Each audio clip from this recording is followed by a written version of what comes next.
People, we're here at the second half of our dangerous doubleheader today with my friend John Romaniello, author of Engineering the Alpha, which is a pretty rad book, and you have a pretty cool writing style, my friend, as well. I definitely enjoyed digging into both of those topics. How are you today?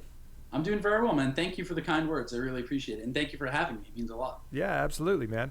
It's been a little while since we connected, so I'm looking forward to hearing Yeah, what you've been let's up catch to. up. But let's talk a little bit about your background for people who don't know. Obviously author of a book, but the journey Indeed. that kind of led to that might be something that that a lot of people don't know. We're here. Sure. Oh, hold on one second. I'm getting a little feedback. I think I have our Facebook page open. All right. Perfect. So that should be better now. Apologies. No worries.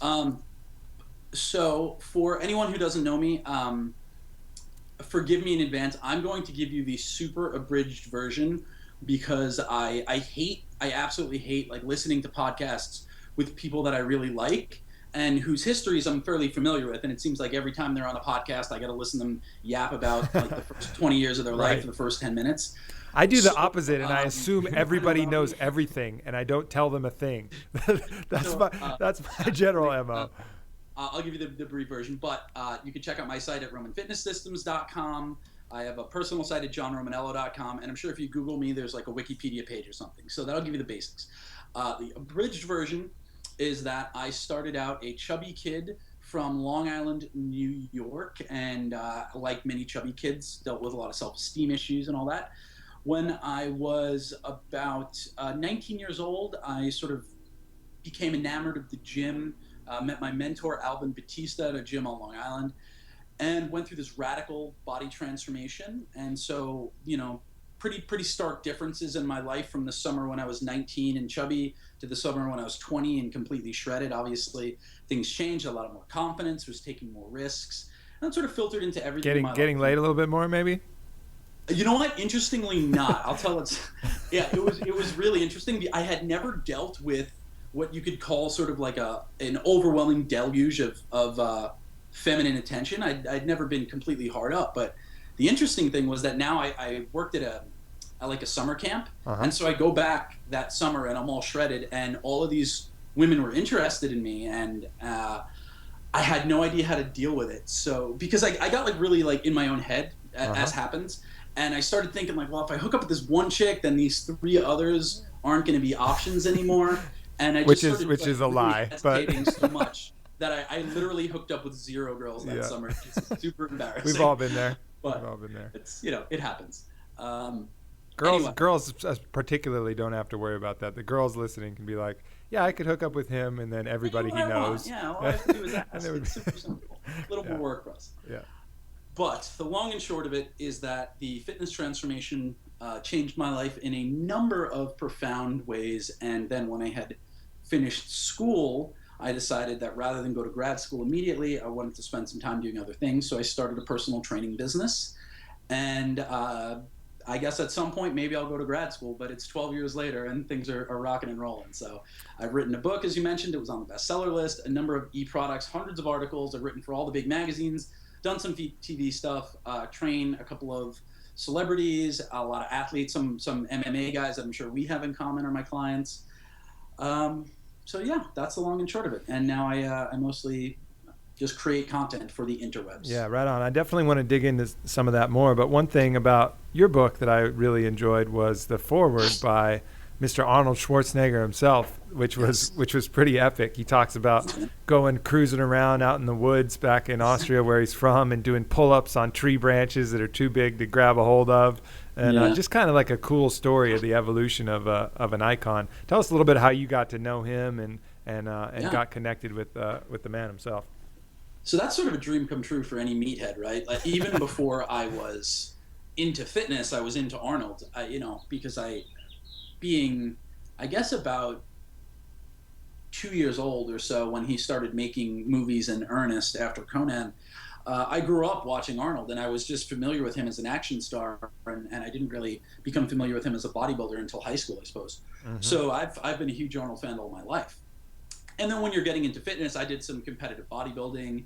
He's the dream, right? I mean, even when you look at the guys today who are exponentially larger than him, I mean, Arnold. Nobody looked better than Arnold. If you get the physique he competed with, he wouldn't have cracked like the top 20 at a local show. Guys are just bigger now. But even all of those guys, the Ronnie Colemans and the Ben Pekulskis, all of those guys just have such incredible, profound respect for Arnold. And it's this interesting thing being in the fitness industry. You see that he is, you know, if the highest level trainers in the world and the people involved in the supplement industry, if we're here, you know, he's still way above us, because he really is responsible for the growth of the industry in the 80s, which I think is just phenomenally impressive, and it's something that we all have to be thankful for. I really think, in my opinion, and I could be wrong, I mean, I'm not that involved in the sport, but to me, that was the golden age of bodybuilding for sure. I mean, everything else right now is a little weird and bordering on that grotesque side. Whereas when Arnold stepped up there, you're like, man, that is a bad man. Like, I'd like to look like him. I'd never say that when I see like the local, you know, the recent Olympia winners. I'm like, oh my God. It's generally referred to as the golden age of bodybuilding. And the guys like Arnold, Franco Columbu, Frank Zane, Ed Corney, all of those guys, you know, still very classic physiques, still big dudes. But I would say that, as you know, starting in as early as I think Dorian Yates was the real game changer. Mm-hmm. You know, Lee Haney was super big, but I mean, Yates was just gargantuan. He was something else entirely. And then after him, everyone that has won repeatedly, the Ronnie Colemans, the Jay Cutlers, they're just enormous. But I think, you know, symmetry is becoming more important if you look at the guys like Dexter Jackson. So anyway, we're not here to talk about body. To get back to the story, I was just a fan like anyone else, but I got lucky because I'm in the industry. I have a fairly loud voice and a popular blog. And one day I got an email from a young man named Daniel, who it was through the contact form on my site. And he said, hey, man, I have some fitness questions. Would it be cool if I emailed you from time to time? I know that you do Q&As on your social media sites, but I have kind of a public job, and I don't want my business out in the open, which is ironic because now on every podcast this story comes up. Whoops. So answered his questions. You know, that was it. I was just trying to be a cool guy. And then one day in a fit of boredom, I Googled him. And what came up first was his Twitter account, and second was the Wikipedia page for the term body man, which is a political term in U.S. politics. It means a politician's closest personal assistant. So the Reggie Love to Barack Obama. Mm-hmm. Listed under notable body men was Daniel Ketchel, who was listed as special assistant to Governor Arnold Schwarzenegger. And I was like, oh, that's pretty sweet. So this guy is going to get bumped to the top of the question queue, and his emails are going to get answered a little faster. And so we just developed a relationship. He eventually signed up for my online coaching program. And so he would be traveling the world with Arnold, you know, and what would happen is that I wrote these workouts for him, and then sometimes Arnold would just jump in and do these workouts with Daniel, which mm-hmm. feels really great for me, obviously. It's just like Arnold just did my workout. And so Arnold started to like my stuff, and then when he got out of office, he wanted to get back into fitness, more or less, and wanted to relaunch his website with fitness content.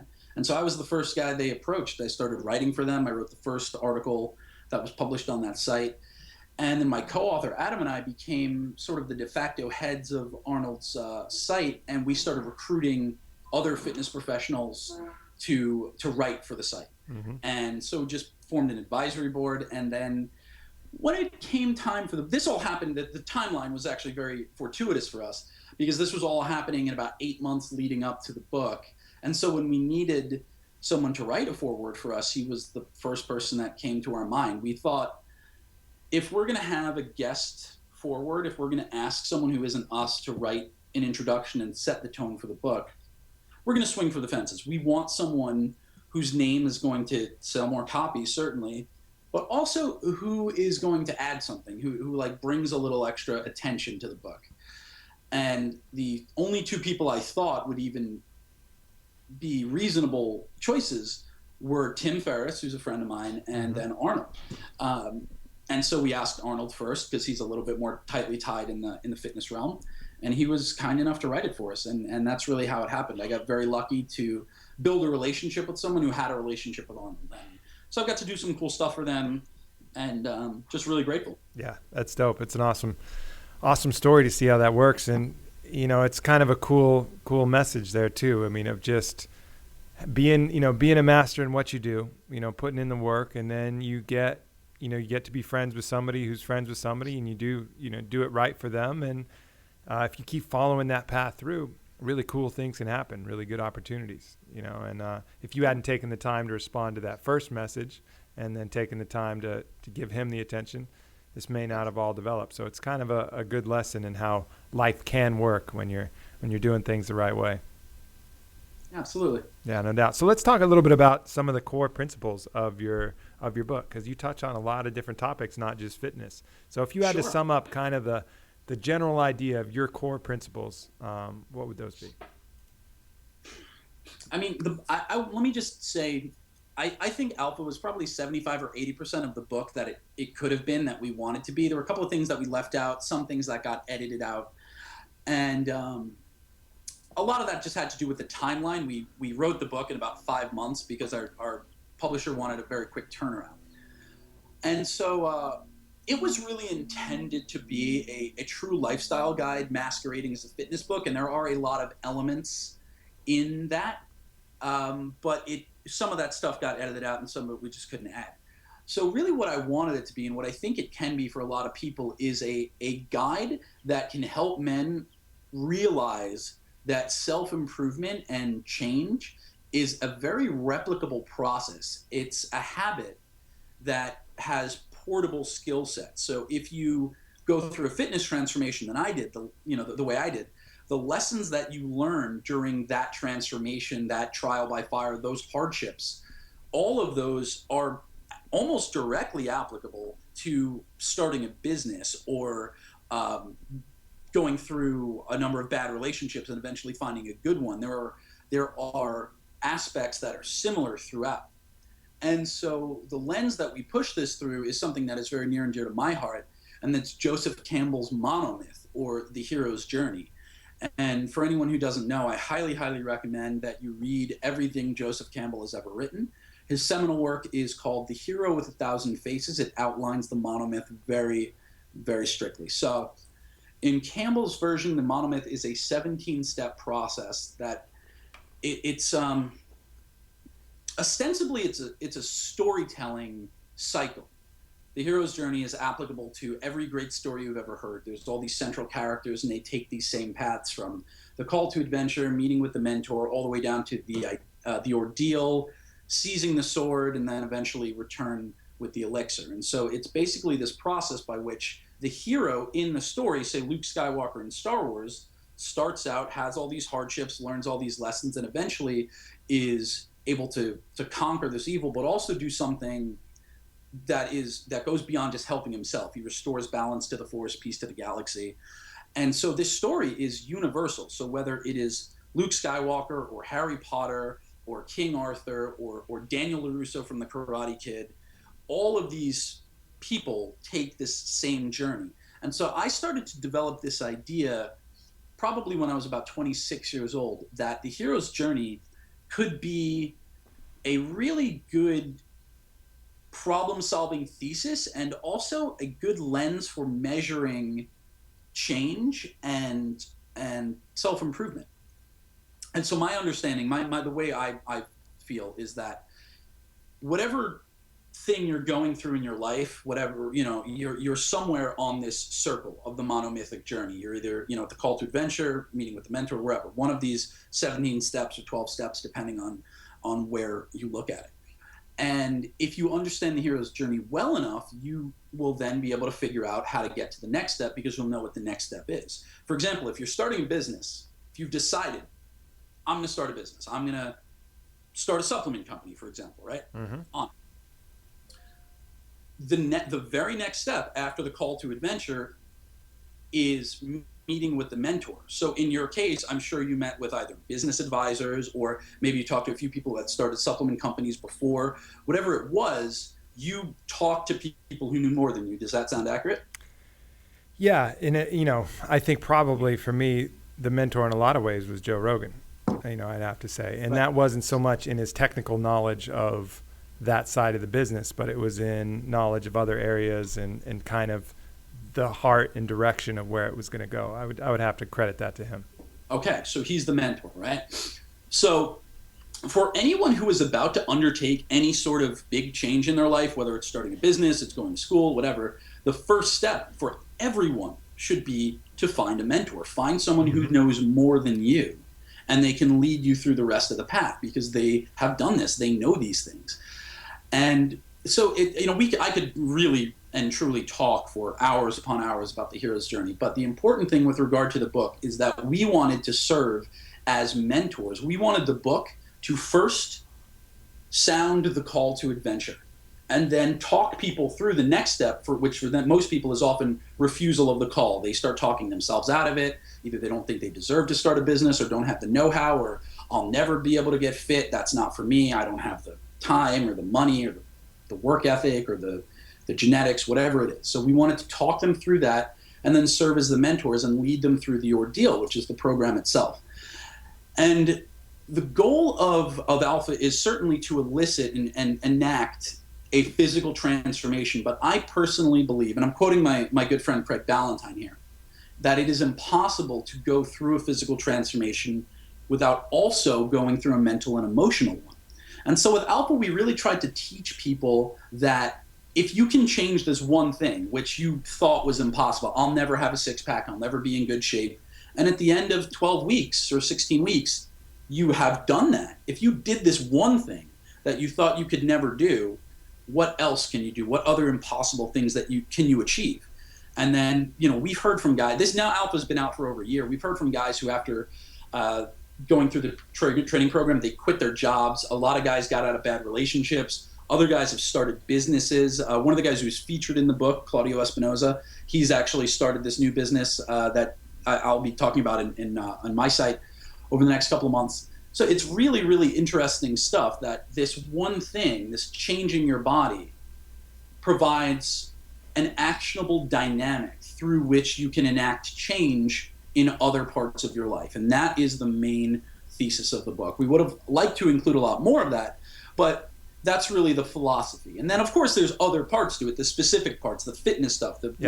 On the cover of the book, it says, burn more fat, build more muscle, have more sex. So we conquer everything from the reasons people can't lose fat, the reasons people can't build muscle, and the reasons, of course, that people experience low sex drive or even an inability to get sex in terms of not being able to find a partner. So we try and address all of these things in as direct a fashion as we can, but the program itself is a fat loss program. It's a muscle gain program. Right.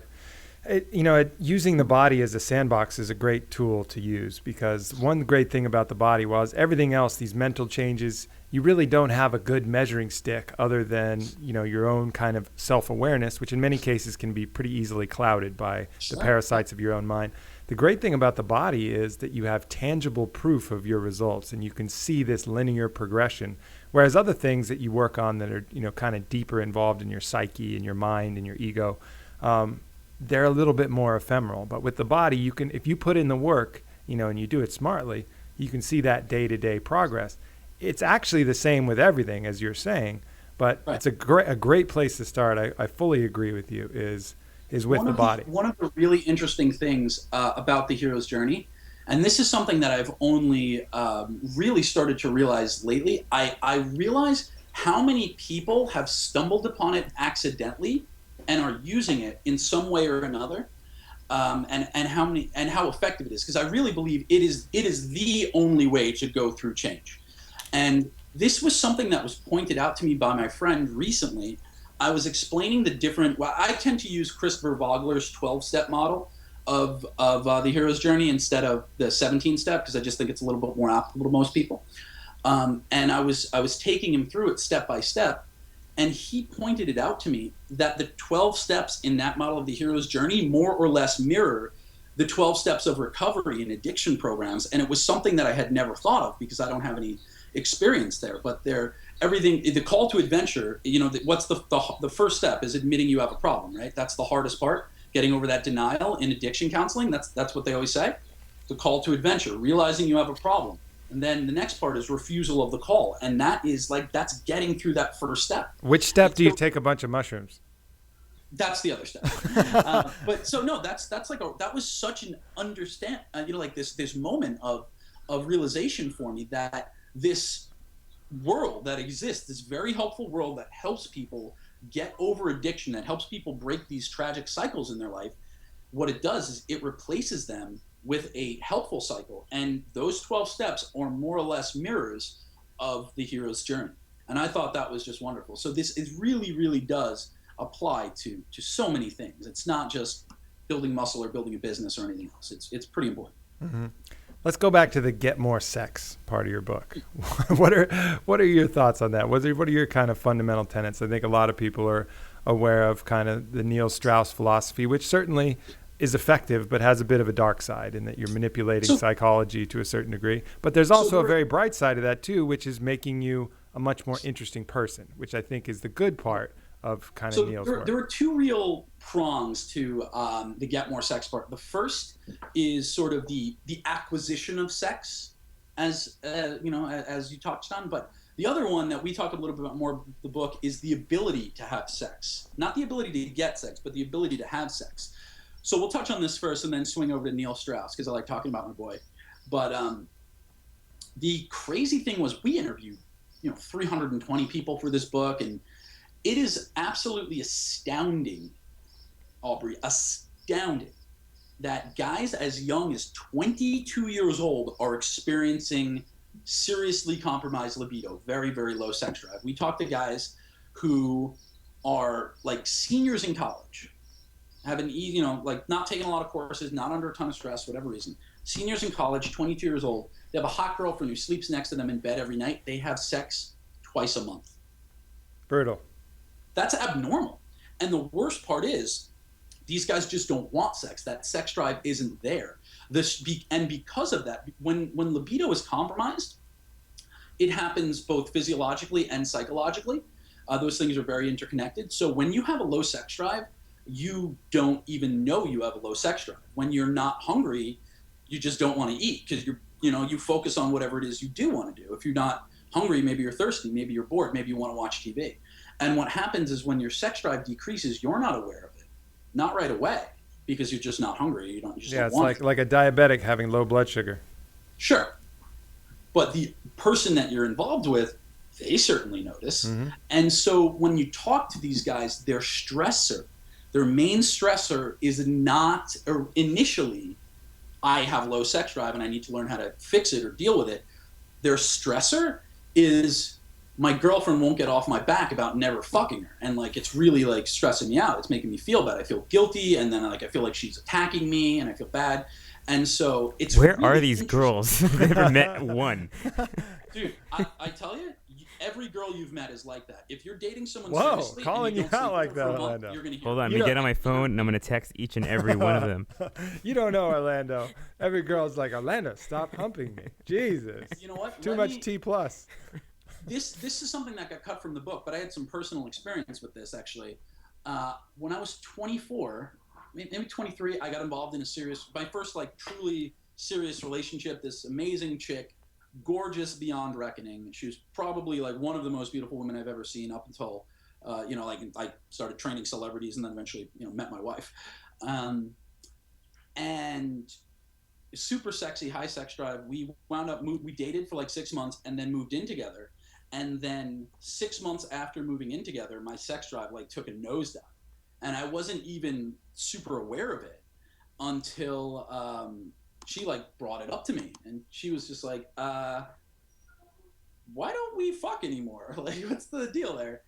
And it was so bad that she tried everything. She would like come into the living room with lingerie on. And so this is back in like 2005, I guess. And I'd be like, wow, you look great. And then I would pull out the TV remote. And I'm like, so do you want to watch like Dexter or Lost? Because I just, like if someone put muffins in front of me and I wasn't hungry, I wouldn't feel bad about not wanting the muffins. I just wouldn't eat one. Yeah. And it's like it's so hard to describe if you haven't experienced it. But what I can tell you is that the guilt that happens, the guilt that you start to feel from seeing how badly you're hurting this other person is awful.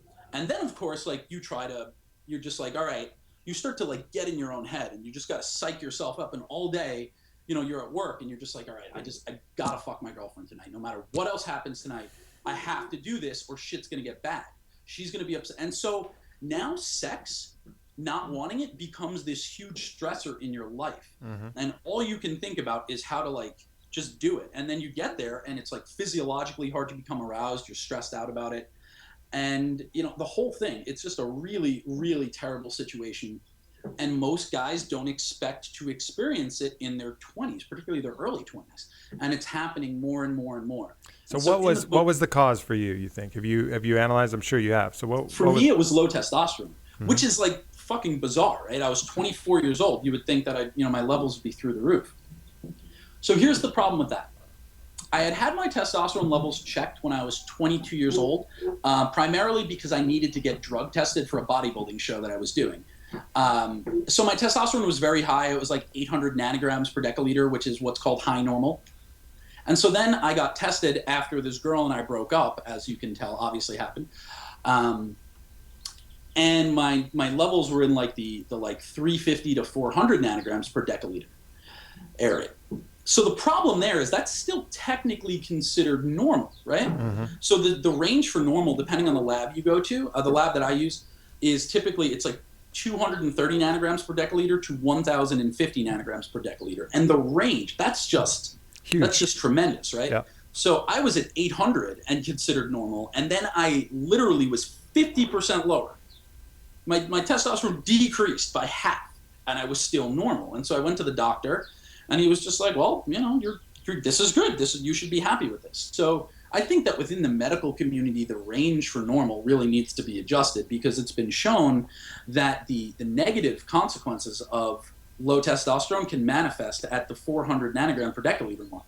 So, and by negative consequences, they're serious. I'm talking anxiety, depression, thoughts of suicide, serious shit. So I was 24, 400 nanograms per deciliter, and I couldn't get any help. You know, they're not going to give you creams or injections or anything because you're 24 and you're relatively normal. And so I had to look into how to adjust these things on my own. And so I started eating more fat and training in different ways and getting more sleep. As to the reason that these things happened initially, like why did my testosterone levels drop? There are a few reasons. I was sleeping like shit because I was like working on a few other things at the time, and really honestly I was out playing poker until 3 a.m. very, very often because I was like playing semi-professionally at that point in my life. So I was, you know, like it was good. I was supplementing my income by $3,000 to $5,000 a month, but it was killing me. And I was just I was eating a low fat, low carb diet, just very high protein for really no particular reason. So I wasn't sleeping. I was sort of stressed out. And I wasn't training a lot because I was busy with other things. So these things take their toll. Some other interesting things guys should be aware of. Studies show that your testosterone levels begin to drop when you cohabitate with a woman. So whether you get married or just move in with a girlfriend, testosterone levels drop. This happens again and even further when you become a father. So think about most guys in their early 30s. This is happening to them and they don't know why. Probably because they have a bunch of like shitty habits that they need to work on, but it's also because evolutionarily, their body is telling them that because they have cohabitated and reproduced, their need for high testosterone is somewhat diminished. And so that's just something that guys need to look at. So far we have dump your girlfriend, eat some bacon, and get some sleep, and do some training. we got 4 steps. You can choose 3 out of the 4 if you like. If anything, really like, you know, for some guys train less frequently, but in general, just train harder. Shorter rest periods are really good. So like that, the whole CrossFit model is actually pretty good for testosterone. The problem is that most guys are not overtraining in CrossFit, they're under recovering. And so like they actually wind up with decreased testosterone and high cortisol. But if most CrossFit people were recovering to the extent that they're training, that would be a great system that I would recommend. But there's a lot of stuff in the book that's similar. Eat more fat, lower carbohydrates, get more sleep. Here's a really interesting thing. Sex has a really profound effect on testosterone. So when you have sex, particularly with multiple partners, testosterone levels increase. But just having sex with one person... I knew you were onto something, John Romaniello. I knew it. Now you're speaking the truth. Preach on, brother. Preach on. All I'm saying is that the evidence supports that when you have a very active sex life, particularly with multiple people, you're sending evolutionary signals. Lando, clear my fucking schedule. Just go. I'm in a crisis right now, Lando. Go West, young man. Have fun. Jenna, where are you? Clear my schedule. But Yeah, so it's these are some really interesting things, right? So most guys, like, hopefully are not going to just like abandon their kids and leave their I wives. got no kids and no wife, John. You Oh, don't you're have to worry fine. about All me. right, so here's a no. So What you do I need do to with my just cats?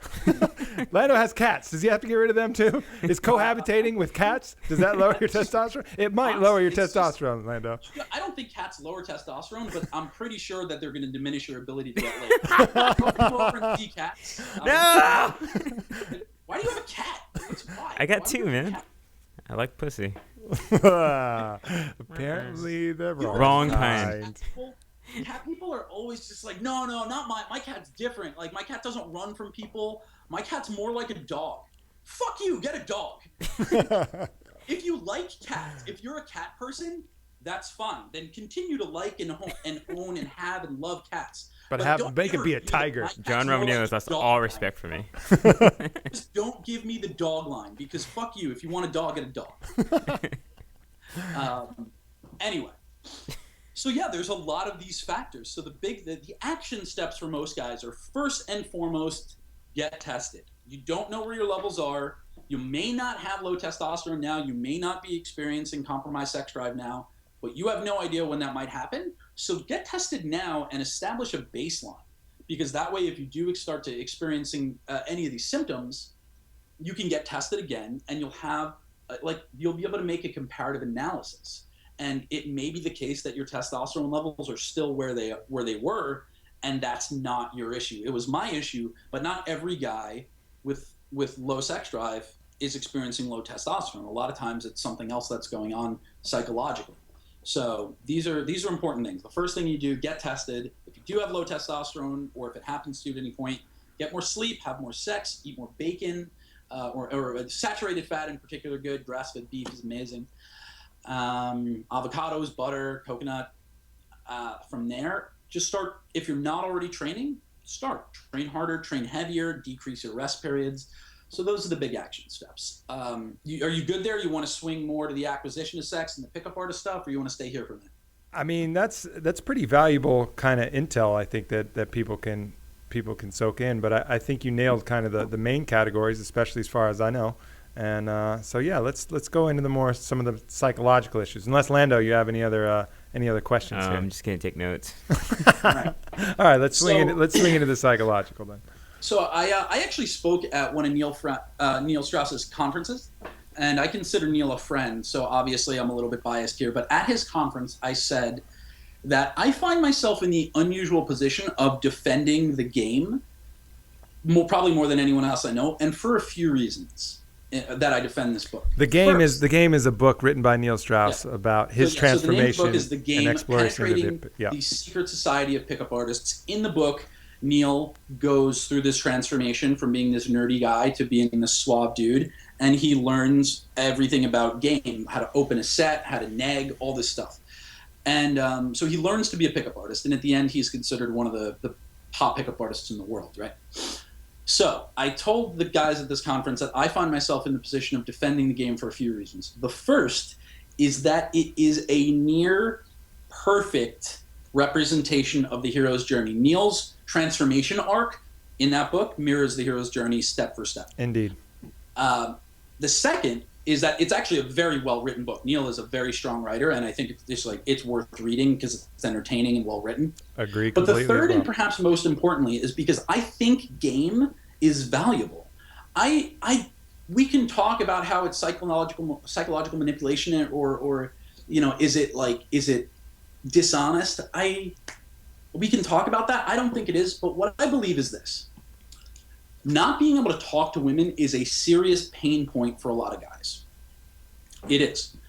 And learning how to fix that is important. If you never learn how to talk to women, you're literally never going to reproduce, right? That's fact. Mm-hmm. So that's important for a lot of guys, like getting married, being happy, having children. These things are all related. So if you tell a guy you don't know how to talk to women and you're never going to meet a woman, then what reason does he have to live if he believes that his future happiness hinges on finding a mate and having a family? So it's an important book if it teaches men how to overcome this thing so that they could do these things, right? And I believe game is important. I believe it's helpful because it creates a construct, right? It creates a construct wherein by a series of pre-established steps, men know what to do. Guy, you know what to do. And I think that's helpful. It's just like having a workout program. Engineering the Alpha, the program in there, that's not the same workout you're going to follow for the rest of your life. And hopefully you'll eventually learn enough that you don't need that, and that you could either write your own programs or do things in a different way. You'll modify it for yourself. But if you've never done it, if you don't know how to do it, just follow a program. And that's sort of what Neil's version of game is. Those steps, the established construct, is very helpful for learning how to talk to women. And if you can get out of your own way long enough to learn how to do it vis-a-vis this construct, then you'll eventually just realize there's nothing to be afraid of. I don't know how to, it's not that I don't know how to talk to women, it's that I don't know how to talk to people. And now that I've spoken to 500 people, I know how to do it, and I can abandon that construct and just approach things honestly. Yeah. So I believe that game is an effective construct for learning how to communicate with other human beings. Is it the perfect construct? No. Can it be used incorrectly, dangerously, dishonestly? Yes. But we don't blame, the inventor of a tool for the tool being used incorrectly, right? Depends on the tool. But yeah, I agree. I think it's valuable. I read the book, and I have mostly agreement with the whole thing. I think going through Neil's transformation, watching how he became so much more of an interesting person, which I think really is the core of the book, become a really interesting motherfucker to talk to, right? Yeah. And then, but it goes just a little too far into some, like the neg, for example, is kind of a hack that goes into a deep behavioral psychology that is a little bit like the black magic kind of side of things. Like any shaman that you see out in the rain, out in the jungle, and I go see them often, they'll admit that there's the curing, the curandero, the healing arts of their path. And then there's also the brujo parts of their path, which is using their magic to achieve an ends for personal gain. And so much of the book, even the stuff that's a little gray area, like you walk up to a girl and say, hey, I got to run. I got my friends going to be there. I only have a few moments. And so setting them at ease that you're not going to sit there and talk their ear off. Like that is a technique that, okay, it's not perfectly honest, but benign. I'll put that in the white to gray area. Well, I would actually say that it is perfectly honest. Because here's the thing. If you're just learning to talk to a woman and you go up to her and you say, I have to leave in a few minutes. The fact is you have to leave in a few minutes, because if you don't get her number, you're embarrassed and you don't want to be there. And if you do get her number, there's nothing else for you to do. The only place you can go from there is down. So get the fuck out of there. So I think it's honest. You may not be going home. You may be going to a different bar. Yeah. But I think it's a perfectly honest thing to say. Yeah, I agree. I'm with you. I'm with you. That's one of like the good tricks there that I think you have. But then to go up and say, oh wow, was that blouse supposed to be that tight? And then getting some idea. Oh yeah, I love that dress. I saw this other girl wearing it. Whatever. Yeah. And negging. Here's actually the interesting thing. I've dealt with a lot of guys with game, and I actually experimented with it a little bit. It only works for certain types of people, and I'll tell you why. What I have learned over my past years, first studying psychology and then sort of applying it, people are not interested in game. The negging doesn't actually create interest unless they already think that they shouldn't be interested. So let me explain what I mean. The most interesting thing about people is when they are different than you expect them to be. That is a fact. Sure. When people are not what they seem, are not what you expect, you become interested. This is called dichotomy. I believe that in your business, cultivating dichotomy is the most valuable thing you can do. To use myself as an example, I'm this big fucking meathead. People expect me to be a big dumb meathead. Then to find out I'm Ivy League educated is surprising. That's dichotomous. To find out that I am a huge comic book nerd, that's surprising. I talk about Lord of the Rings. I talk about playing Dungeons and Dragons when I was a kid. These things surprise people, and they help people feel connected to you, because if they like comic books or Dungeons and Dragons or whatever, now you're like, that's my guy. That's my fitness professional. He's the guy I'm going to listen to. Because even though, ultimately I'm not offering a service that's any different from other fitness professionals, the way that I present things is different, and that makes people feel comfortable. Does that all make sense? Of course. I mean, you're talking to the guy who has a podcast called the Warrior Poet Podcast. I mean, I'm one of the hugest proponents of that kind of dichotomy of taking two things that seem at odds and embracing both of them fully. So absolutely, I'm with you. Here's why negging works for a certain type of pickup artist. When you have a guy who looks like Neil, short, skinny, bald, and he comes at you with such extreme confidence that you don't expect it. You don't expect him to like have this like rock star swagger. You don't expect him to be able to like keep his head. If you're a beautiful woman and every guy in your life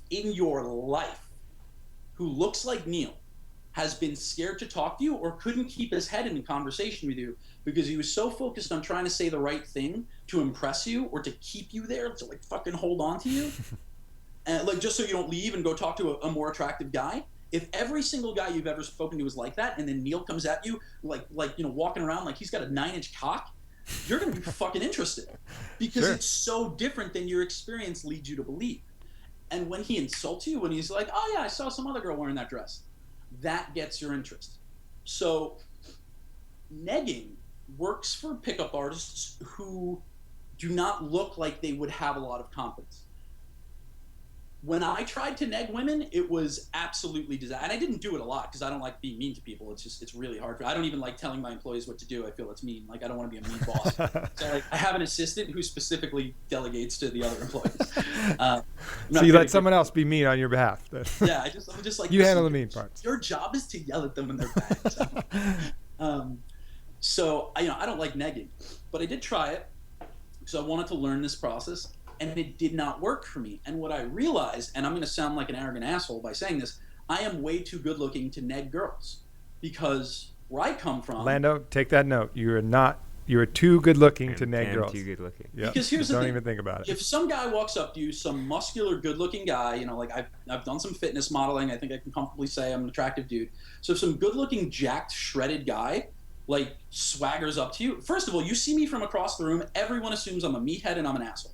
Most people, and that's a fair assumption, and I'm not trying to like castigate anyone for making that assumption or making that judgment of me, but that's what we normally assume when we see muscular guys. We assume meathead. When we see, it's just what we do. We draw these judgments, and most meatheads are cocky.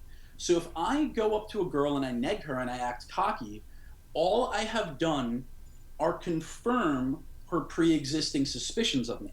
Mm-hmm. That is the opposite of dichotomy. So instead, go up to a girl and be shy, nervous, giggle, like shit like that works for me. Being sort of awkward works for me because you would not expect me to be awkward.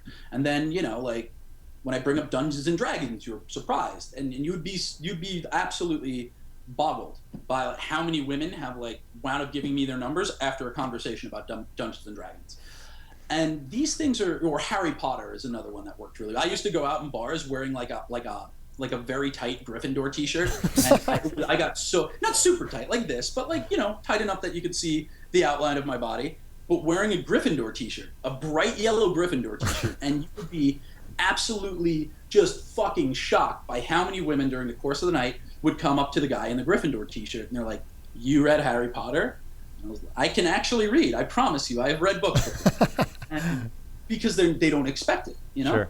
And so when it comes to the acquisition of sex, learning how to speak to women is sort of the first step is understanding what the world expects from you and then turning that on its head slightly, which is also how you write good stories, how you write good television. It's also how you write good articles. You do things differently than people would expect. It's the key to life. Always zig when they expect you to zag. I think that's beautiful advice, my friend. I definitely agree with you 100% there. And I think not only should you do that for an ends, you should just do that for living a life that's really well lived. Too many people think they have one end of the spectrum that they can focus on when there's, beautiful things to enjoy on all sides of life. Exactly. And the broader you are in opening up that perspective, not only the more balanced are you going to be as an individual, the more interesting you'll be, but the more of these things you'll get to enjoy in your life. So right, there's I'm just a with you lot of 100%. amazing experiences to be had. And when I was a nerdy kid growing up, playing Dungeons and Dragons, that was my life. And I actually started playing sports in high school because I thought it would look good on my college applications. But even though I went in with a sort of cynical mindset that I just needed to look appealing to colleges, some of the most amazing experiences I had were, playing football and wrestling and like building relationships with my teammates. And before that, going in, I sort of had this like negative opinion of jocks because I was a nerd and they bullied me or whatever. And so, yeah, like, had I not done that, had I not gone out of my way to have that extremely different experience, I would have missed out on so many amazing things that happened, so many great friendships, and a larger worldview. And I think that's really important. So, it certainly makes me more interesting to have had diverse experiences. Absolutely. And being interesting, as you mentioned, is the key to good conversation. And, did you ever play a card game called Magic: The Gathering? I did play Magic. I played the shit out of that game. I was the kid in 7th grade. Like, my friends and I would play it in the lunchroom. We didn't even have the common sense to be fucking nerdy at home in the privacy of our rooms. No. When you're into Magic, oh yeah. When you're into Magic: The Gathering, you play it wherever the fuck you can go. It was that was my shit in 7th and 8th grade. I remember even my parents were like, "We're moving to Texas." I was like, I don't even know if they have Magic: The Gathering there in Texas. Like, I was so in. I was like, what am I going to do? But then by the time high school started, I was playing high school sports, and then I kind of hit puberty, and then I was like, that game was fun. But I actually brought it back a couple years ago. Tried to get people to play. I was teaching everybody, and they're like, that's awesome. Nah, I'm not into it. I was like, but look, I've built this deck specifically for you. This deck suits your kind of your antagonistic needs. Player you are. You're aggressive, so I made you a fire deck. Yeah, exactly. But lots of lightning bolts. I tried to get my friends into it, and then we all just started playing poker, and I was like, well, this is making me more money, so I'm going to do this instead. But I will say that probably one of the reasons I love poker so much is just like it harkens back to Magic: The Gathering. I love card games. Well, if we meet sometimes, I'll bring my deck. You bring your deck. We'll go. That would be epic. I'm not going to be there. A clash of wizards. We should film it and put it on YouTube. Fuck yeah, I'm down. Two muscular guys just playing Magic. The ultimate Magic workout. Oh, that's hilarious.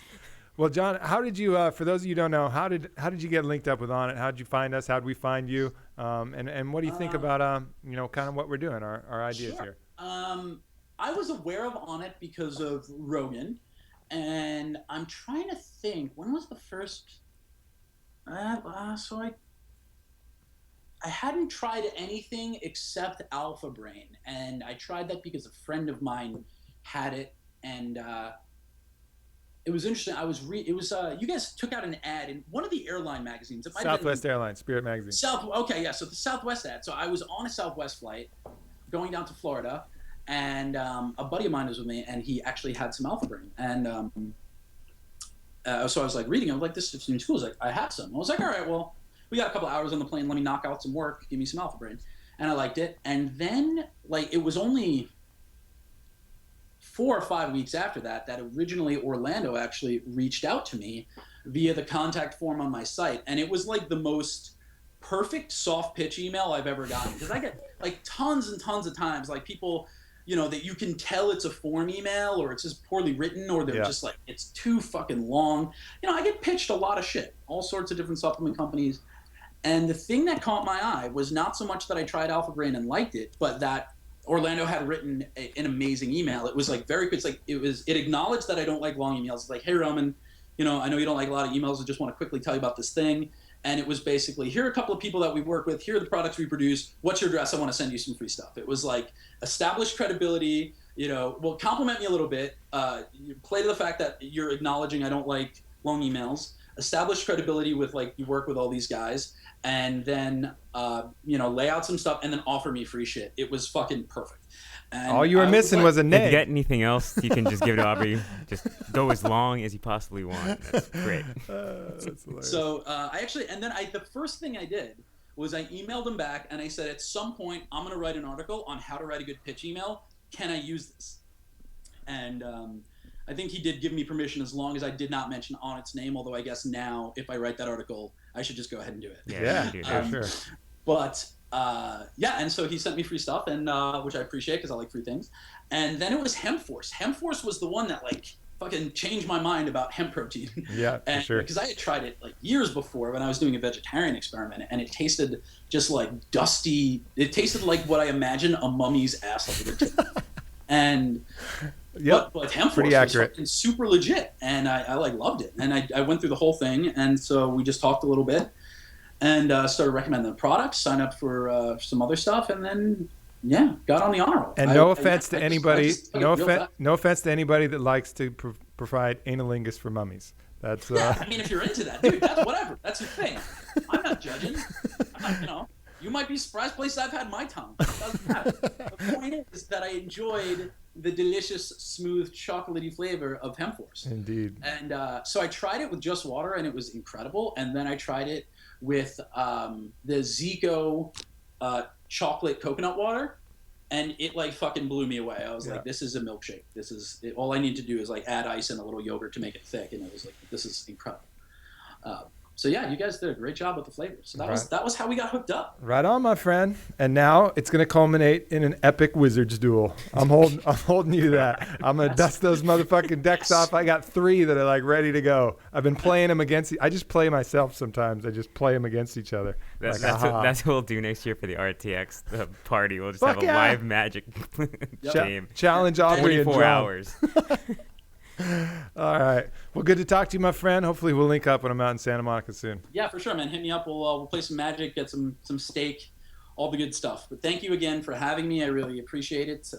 Thank you for being on it and just like creating fucking cool shit. I really appreciate it because there's a lot of people that are watching from like the Roman Fitness Systems empire. Like you guys know, there's a lot of shitty supplement companies out. Onnit is a good one. So if you haven't already tried them, please do so. Try the Hemp Force. I guarantee you it does not taste like a mummy's asshole. And Alpha Can we put that on the label, man? Make a note. Not a mummy's asshole. And Alpha Brain is a very, very nice alternative to Adderall. I won't say it's as strong as Adderall, but it's a really good way from preventing myself from developing a dependency on Adderall. So it's a solid addition to my arsenal. We'll take it. Roman Fitness Systems people, please try their stuff. Aubrey, Orlando, thank you so much for having me. Thank you, my brother. Man. Take it easy, man. Talk soon, guys. All right.